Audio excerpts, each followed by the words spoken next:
and for me, okay. Thanks for watching the stream. Today we are going to be focusing on the presidential runoff elections in Colombia. It's so important that Father's Day has been postponed for a week. Instead, on June the 19th, Colombians will get to pick their new president. We will take an in-depth look at the candidates, and if you have questions, YouTube is right here. Put your comments, your questions in here and be part of today's show.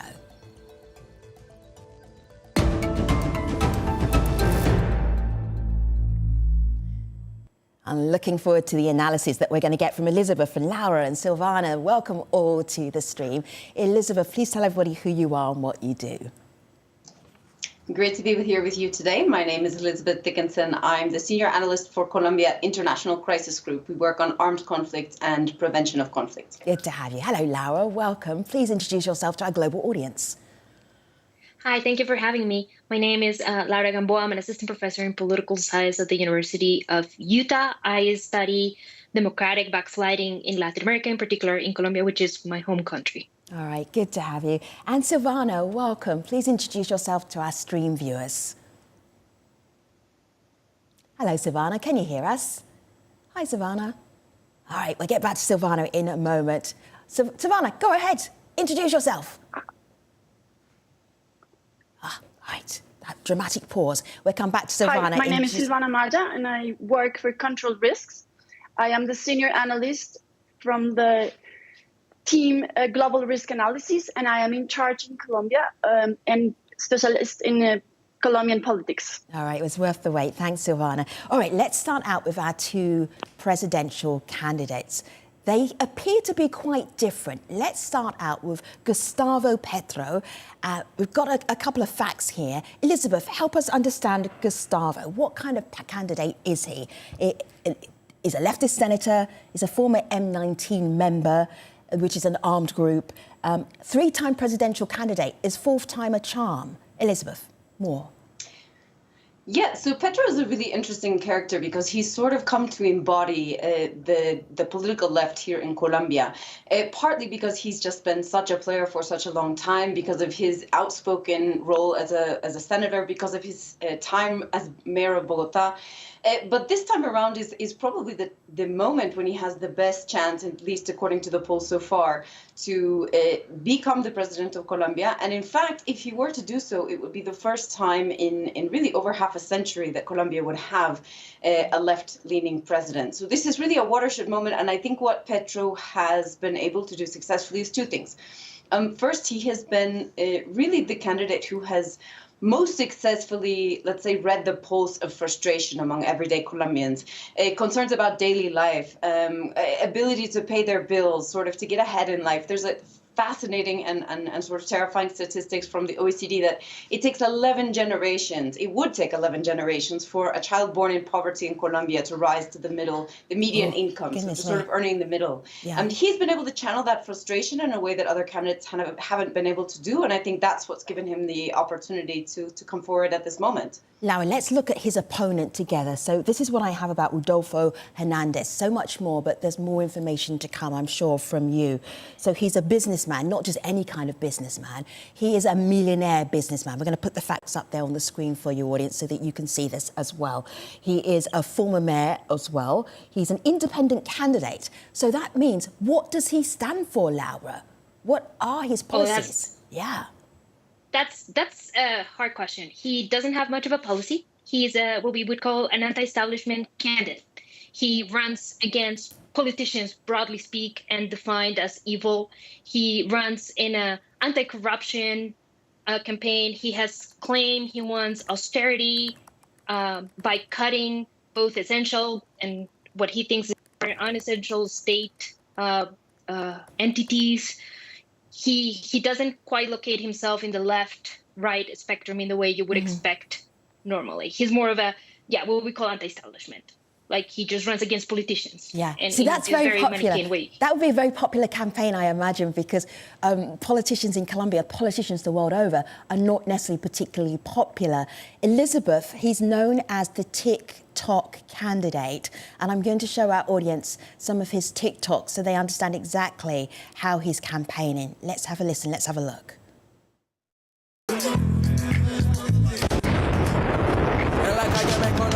hip, the hip, the real dance cream. La cara de los jóvenes del país es el turro más pegado. What the fuck is this? Si tu número es contado, Jerry, ya tú sabes, come on, sabes, sonando los bares. What you think about it? Ya la dicen a los sellos para que se preparen.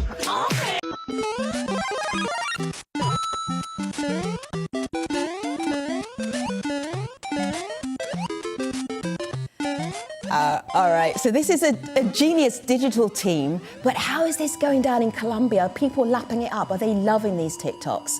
Is his message getting across? Well, I think what this strategy has successfully done is really channel this anti-establishment feeling. There's a great frustration with this sort of closed political class that hasn't allowed others to rise up through the system. And what Rodolfo does is really embody that in his social media campaign. He's refused to go to official debates. He's refused to do campaign events, which he describes as sort of orchestrated, charades. And he's really this has actually also allowed him to not take concrete positions, but rather to sort of ride this populist wave of anti-establishment, anti-corruption rhetoric. He speaks to people in a way that they understand. This is a person who grew up very much sort of up from your bootstraps type of upbringing, made himself a businessman, sort of his own, hard work is how he would tell the story. Yeah. And he speaks to people in a way that they can understand, very sort of dialectic, street conversation. Laura, go ahead. I'm going to say that he also has leveraged these masterfully by creating these WhatsApp campaigns. So it works in a multi-level fashion. So he would use these WhatsApp sort of delegates that would create their own messages advertising their campaign, but these are focused locally or regionally, and so they attract voters with very particular claims or promises that may not be the ones the candidate has. Like these entrepreneurs have like all sorts of liberty of proposing whatever they want. So Silvana, I wanted to have a look at Petro and some of his campaign videos, and what I'm looking at is a more traditional style of campaigning. He has attempted to be president on 3 other occasions. Let's roll that video so we can see how he's campaigning. But what I'm looking at when I see that video is his vice president. That is so interesting. Let's have a look at that campaign video and talk me through how you see Petro's campaign. How has it gone? Yes, let's take into account that Petro has been campaigning for over 4 years or even longer. He, as a senator, has not stopped campaigning one even day on his term as in Congress. And that has been very interesting because he has sort of taken advantage of one of the most biggest social economic crises that Colombia has gone through in the past couple of years. We went through very severe protests back in 2019, and then again in 2021 after the pandemic actually made things worse for people. And then he took advantage of that opportunity to actually say, okay, I am going to lead these protests and I'm going to lead this civil unrest and I'm going to be the political face that is going to show some guidance on how we can make things different. And this is how he has been doing campaign. And what you mentioned about his political formula, this woman is being very interesting. She represents minorities in this country, not only because of her skin color, but rather mostly because she has herself lived through very difficult times. She is a victim of the conflict herself. But so is Rodolfo. Rodolfo also experienced some very difficult things in his life. So that competition in the Colombian politics stage is not that big of a deal if you take into account that in the first round or even before the first round, most of the candidates actually had experienced themselves being victims of the conflict. But Francia Marquez has sort of raised that specific voice of women from race, and then she has become very important in the political scenario in Colombia, and she has been reflecting on her ideas on how to make things different for minorities. Go ahead, Lara. I would also add that she is not only has she experienced conflict, and she comes from a sort of a what we call low socioeconomic background, and she's a black woman, which in Colombia aggravates anything else. Inequality is significantly worse if you're a black woman, and she comes from a region that is significantly affected by violence and poverty. But also she's a community leader and organizer. right? Like she is grassroots, which is significantly different from what Rodolfo Hernandez is.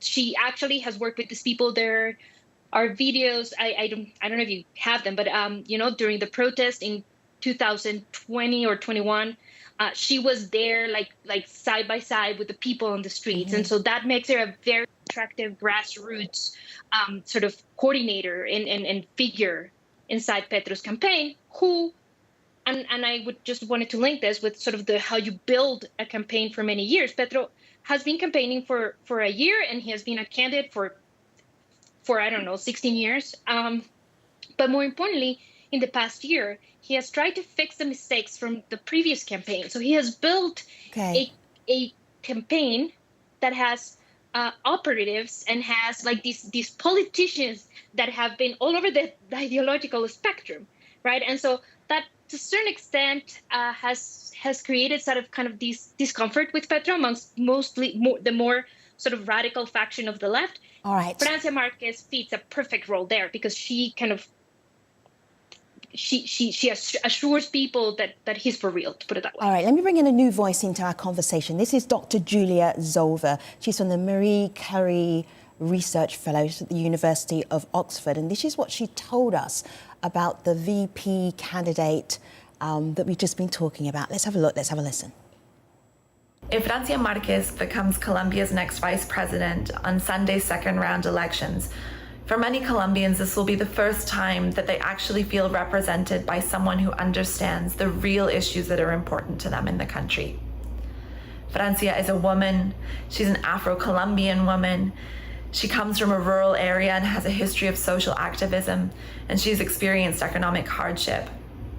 So while change isn't going to happen overnight, and real political change will definitely take time, what Francia represents is the opportunity to bring these real important issues lived by everyday Colombians to the decision-making tables, and hopefully to bring about a real change that will impact people in their daily lives.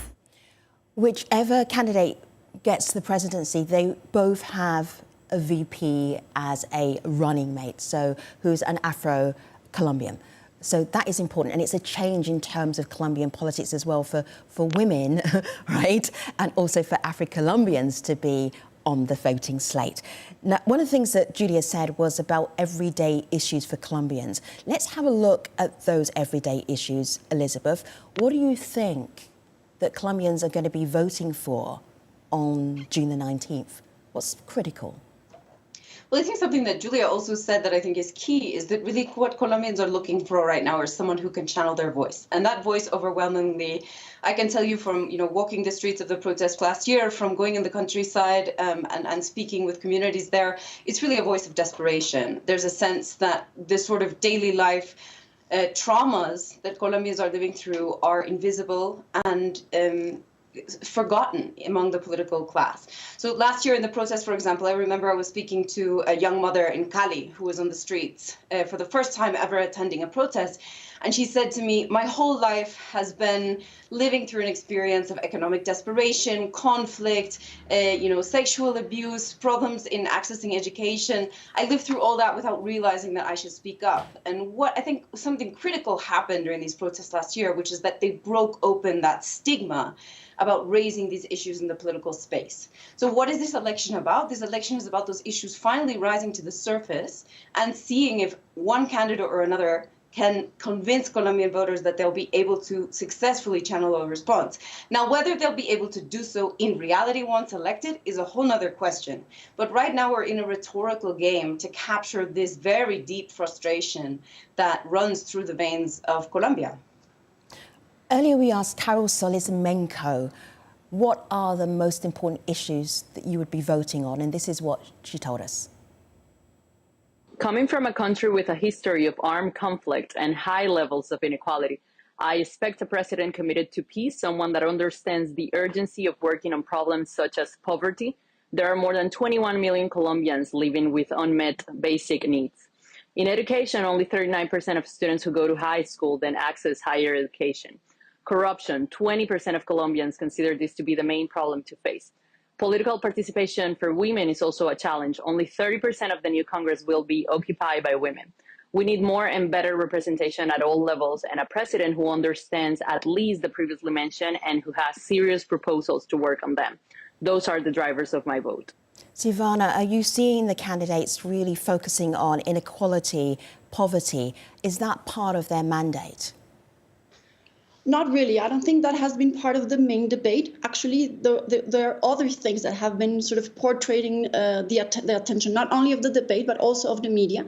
One is representation, but one, like the most important thing that they have been debating and that Rodolfo sort of took attention completely is corruption. Corruption has been in most of the polls that have been doing the pollsters in the last couple of years, or even more strongly in the last couple of months. They have asked Colombians what is there more worry about, and the question that raises more attention is corruption. I think people are tired of corruption. People are just sort of saying that we need a change, and this is why we are seeing a second round between these two anti-establishment candidates. And because Rodolfo sort of took away that rhetoric about how important it is to tackle corruption, to fight corruption, and to change that stigma that the country has, is that he has been gaining so much attention. I mean, obviously he has been very successful in managing the communication, and he's been very strategic on how he has connected to people through social media, especially TikTok. But I think the debate or the topic that he has raised the most is corruption, and that has raised some attention, that has connected to people, and that has been one of the most important things. Silvana, let me just, if I may, if you could just take a breath for a second. This is what Rodolfo Hernandez said about corruption. This was at the end of May, just so that we can hear it in his own words. And this was one of his big campaign points. Let's have a listen, let's have a look. Colombia's problem, its terminal cancer, is that politicians are robbing Colombia by the ton. They are struggling, and it's normal to keep stealing and continue treating us like useful idiots. Let us not allow that. In order to thoroughly break with that, on June the 19th, we need to have a vote that exceeds 12 million votes to really have a clear and forceful mandate. What were you going to add? No, and it's interesting because he uses very simple words. He uses very simple, straightforward messages to connect with people. But also, there are other two main things that the candidates agree with. One is to reestablish the relationship with Venezuela, both trade and diplomatic relations. And the second one is that they both propose to have an ELN peace process right ahead after they jump into the seat of president. So I think those are the three topics that they sort of touch upon constantly and have been touching upon in the political campaign. All right. So guess. If I can add, Go ahead. Go ahead. Sorry, I just wanted to add, I think it's useful maybe to see a concrete example of why Colombians are so frustrated with corruption. In the last few years, we've seen several really high-profile corruption cases that have been sort of the most debased, nefarious types of corruption you can imagine. For example, a school district giving children expired food, bread as hard as a rock, and sort of inappropriate food, for their school lunches that are funded by the government, and stealing that money. We saw a minister steal money that was intended to create rural electrification and internet during the pandemic so that children in the countryside could go to school. These are the types of corruption scandals that Colombians have present in their mind while they're struggling with their day-to-day life. They see these politicians, this sort of elite, close political class with the same families who have been in the center of Colombian politics for years, and this is what corruption means to them, and this is why this message hits home.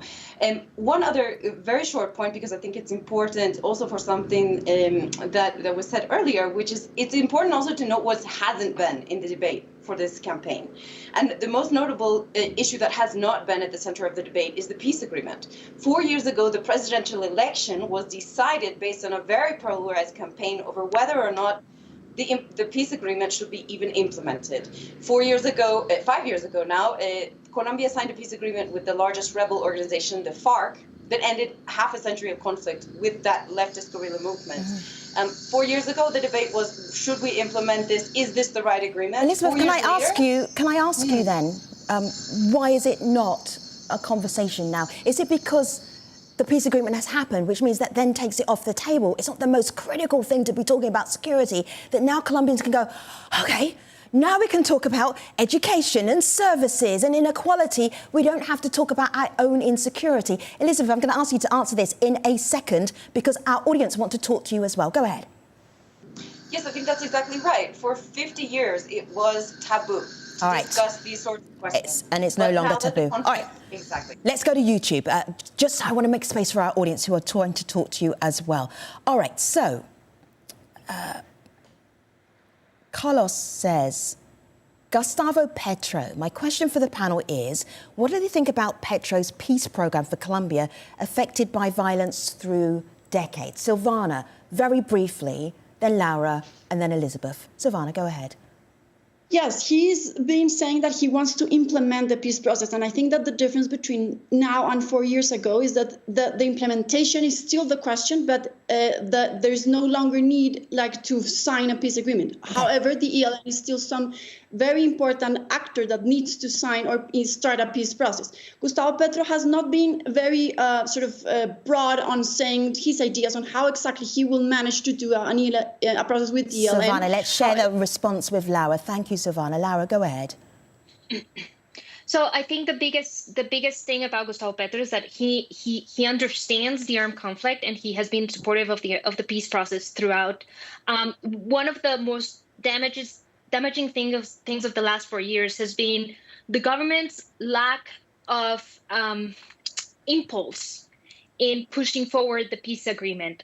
They didn't destroy it. They didn't send the FARC back to the jungle, but to a certain extent, they haven't pushed it forward. And by not pushing it forward, then what we have had is the emergence of and fragmentation of violence and lack of dealing with regional and local violence around illicit economies and sort of groups that are reforming because the government never fulfilled the promises, because the government has not reached these places in Colombia with institutions like justice or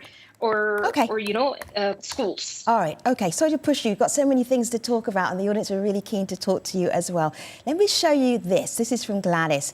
Gladys shows us what the ballot will look like on June the 19th. So you've got the two presidential candidates, and then there's a blank vote. This blank vote comes up in a conversation that we had with Jean-Freddy a little bit earlier on. The options are candidate A, candidate B, or blank vote. Here's Jean-Freddy. The effect of misinformation on Colombian election can be resumed in just one word: fear. The massive use of fake tweets, but also audio and videos to promote conspiracy theories, as well as gender and racial attack, has achieved to create fear of both candidates. Based on falsehoods, most voters express to have feared to lose their countries in the hand of the other voters in a very polarized vision. On the other hand, the fraud plot coming from all the parties has increased the already existing untrust on election institutions, provoking that the blank vote has become a real concern in a very tight competition. I'm just looking at how we frame today's conversation. Colombia, will elections further divide the country? Colombia goes to the polls to vote for their next president on June the 19th. We will be following that election very carefully on Al Jazeera all the way through the weekend. Elizabeth, if you had to call the election, would you, or would you just wait? One of the remarkable things about this vote from the very beginning is that it's the first time in many years that most Colombians can remember going to the polls and not having a clear idea of who will come out on top. And that's quite important because it sets the context of everything that we see in front of us. I think the first round of the election was really about one thing. Thanks, and I think Elizabeth. it's important. Yeah. I'm going to let you finish your sentence and then I'm going to finish the show. Go ahead. Well, I'm sorry. Elizabeth, Laura, Silvana, thank you so much for being part of the programme. Thanks you for your questions on YouTube. And we will, of course, follow the Colombian presidential runoff elections on June the 19th on AlJazeera.com and Al Jazeera English. See you next time. Take care.